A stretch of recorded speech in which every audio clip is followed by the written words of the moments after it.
अस्सलामुअलैकुम बिस्मिल्लाहिर्रहमानिर्रहीम। આજે આપણે બનાવવાના છે કબાબ પાઉં। જોઈ શકો છો મસ્ત મજાના આપણે મટન કબાબ પાઉં બનાવ્યા છે। કોને કોને આ પસંદ છે રેસીપી કમેન્ટ જરૂરથી કરજો ને વિડીયો પસંદ આવે તો લાઈક શેર અને સબસ્ક્રાઈબ કરજો।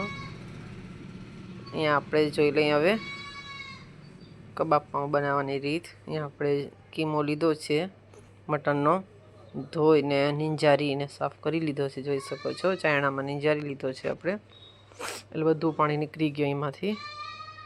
હવે આપણે એમાં રાખશું મસાલા। સાવ ચોખ્ખો કીમો થઈ ગયો છે। આપણે ધાણા, મરચાં, હળદર, મીઠું, કબાબ મસાલો, ગરમ મસાલો, મિરી પાવડર, ચીલી ફ્લેક્સ, બધા મસાલા આપણે એમાં રાખી દઈશું।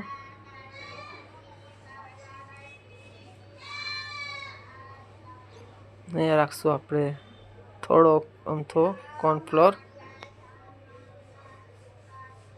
અહીંયા તમે બાજરાનો લોટે રાખી શકો છો અને ચણાનો લોટે રાખી શકો છો। અહીંયા આપણે રાખ્યો છે કોર્નફ્લોર, એ પણ 2 ચમચી જેટલો જ, બહુ વધારે નહીં। અહીંયા રાખ્યું છે આપણે આદુ, લસણ અને મરચાંની પેસ્ટ હાથેથી વાટીને।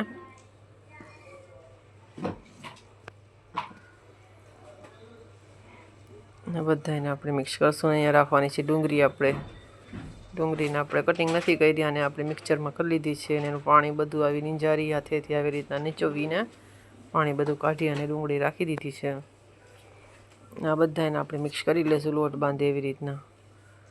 એને વચમાંથી ખાડો પાડી અને આપણે એને ધુંગારી દઈશું। જોઈ શકો છો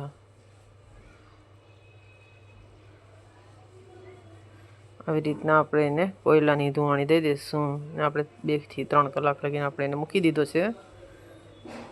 અને હવે આપણે એને કબાબ બનાવી લઈએ। કબાબનો શેપ દઈ દઈએ। જોઈ શકો છો આપણે આવી રીતના ગોલ શેપ દીધો છે, કટલેસ જેવો, અને કીમા કટલેસ પણ તમે કહી શકો।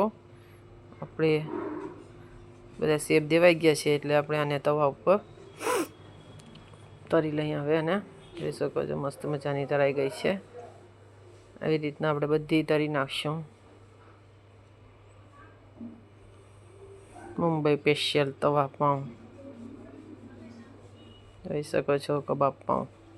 હવે આપણે એને કબાબ આપણી બધી થઈ ગઈ છે। હવે પાઉંના અંદર આપણે એને સર્વ કરી લઈએ। જોઈ શકો છો આપણે દહીં, લીંબુ, ફુદીનાની ચટણી બનાવી છે, ફુદીનો, મરચાં એવું રાખીને બધી।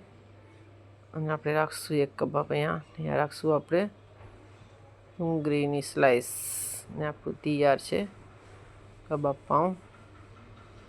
જોઈ શકો છો આપણે સર્વ કરી દીધું છે। કોને કોને પસંદ છે કમેન્ટ જરૂરથી કરજો। વિડીયો પસંદ આવે તો લાઈક શેર અને સબસ્ક્રાઈબ કરતા ભૂલતા નહીં। દુઆમાં યાદ। ખુદા હાફિઝ।